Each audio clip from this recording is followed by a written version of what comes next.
Hi ho, Serica here, and this video is photos only. I tried the Cherry Lola treatment this weekend and I loved it. Here are my end results. That's a braid out with no styling product. I have some bare fruit conditioner on it and that's it. Fab, huh? Yeah, I was completely impressed with it.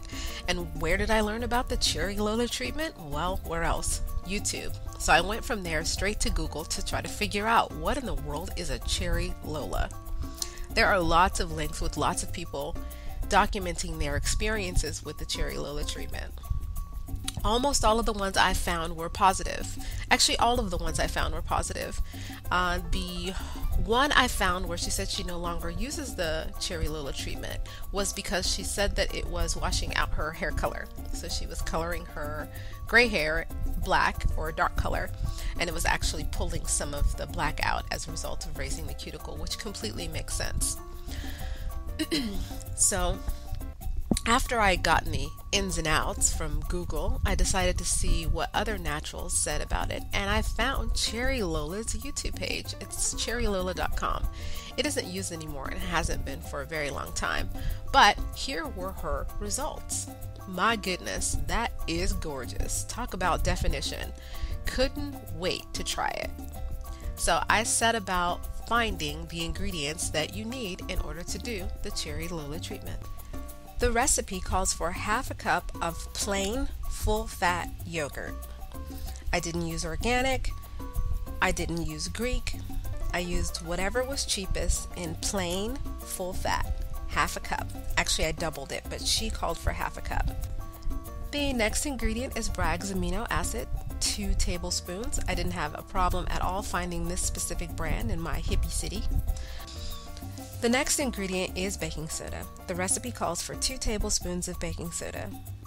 Once you add it, it'll start to foam up, which is really fun to watch. Now, I have heard some wild accusations about baking soda, including that it had a pH of 11, that it would relax your hair, that it would make it really scratchy and rough, and it would fall out of your head immediately. Okay, I made that last one up. Although baking soda does raise the cuticle on your hair. The pH of baking soda is, in fact, within the range of 8.1 to 8.2.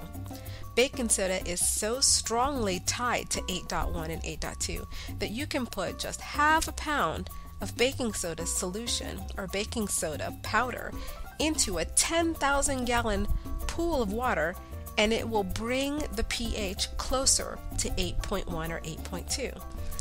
That means if the pool had a high alkalinity, meaning it was very far above a pH of 7, baking soda would bring the pH down to 8, but never below.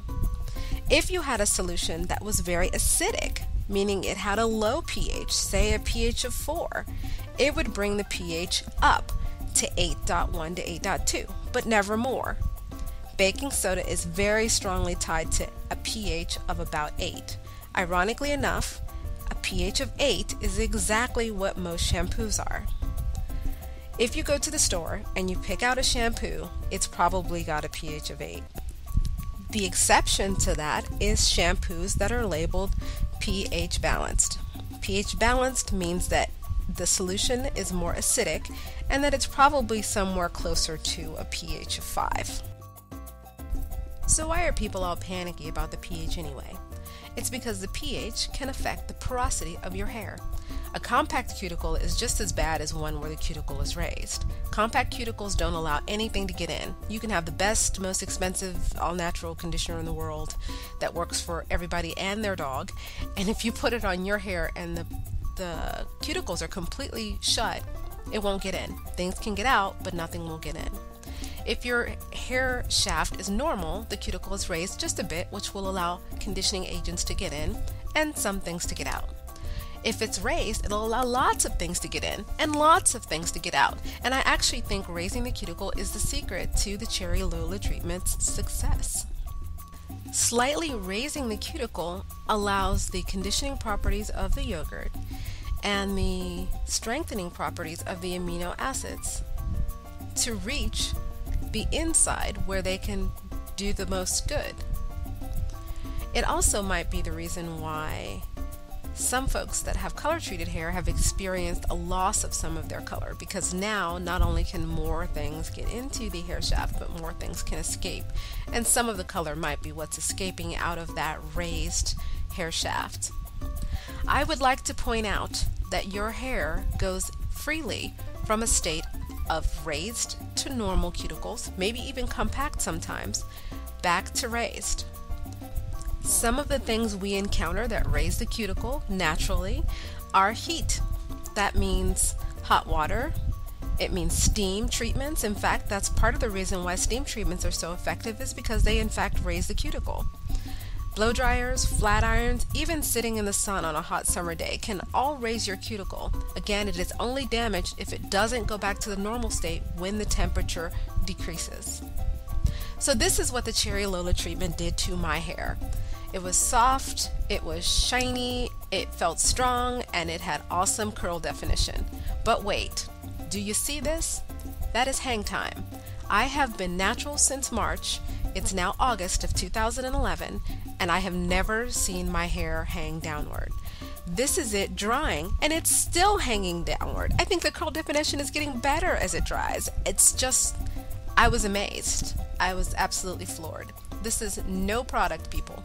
I have nothing on my hair at this point. I have rinsed the treatment and I shook my head in a towel to get it to dry. I have no words. It was just amazing to me how much definition I had. I did not experience any loss of my color. I've only done this once though, but it did feel rougher on the hair where the color was. The rest of my hair felt soft when I had the treatment on, but that hair felt a little rough. Okay, it's late. As you can see from the washed out makeup face, it's time for bed. I think it's 1 o'clock in the morning. That is Bare Fruit conditioner that I've put on my hair. Yeah, still enjoying the hang time, but it's over. I'm going to put my hair into about 20 plaits that are twisted on the ends, and I'm going to go to bed. This is the morning. So I got up, I took my scarf off, and I unbraided all of my braids. Again, I didn't use any other product besides that conditioner, which I did not rinse out.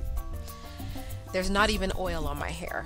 This is all Cherry Lola with the Bare Fruit conditioner, which I've used the Bare Fruit conditioner before, and it does a good job of softening. So on this side, I pulled apart the hair and then stretched it with the blow dryer. I was just being greedy. I had hang time, so I wanted to see if I can get more. This side I didn't separate. I just pulled used the tension method to blow dry it to kind of stretch it out a little bit. And I think it looked a little better without the separating. This is it from the front. And sometimes the camera can do really odd, distorted things. That's not what I see when I look in the mirror. This is, I flip the camera around, that's closer to what I see with my own eyes. It's a lot fuller than it seemed in the last photograph. Yeah, sorry about the face. I did take the crusty things out of my eyes before I started filming, so you're welcome. Anyway, enough fooling around. This is the back. And ultimately what I decided to do with my hair for the day is to put it up in a puff. So I just left a little bang out and I put the rest of it into a puff in the back. I followed the Cherry Lola treatment exactly, except I doubled the recipe because I didn't think half a cup, even after it foamed up, would be enough to cover my whole head, and it was a good call because I had very little of it left. And I also used a mildly acidic solution as my final rinse. So basically I did an apple cider vinegar rinse so that I could get that cuticle closed once I got the yogurt conditioning and the amino acid strength in there. I wanted to slam that puppy shut so I could hold on to it for longer. That is it. I will be doing again. Thanks for watching. Bye.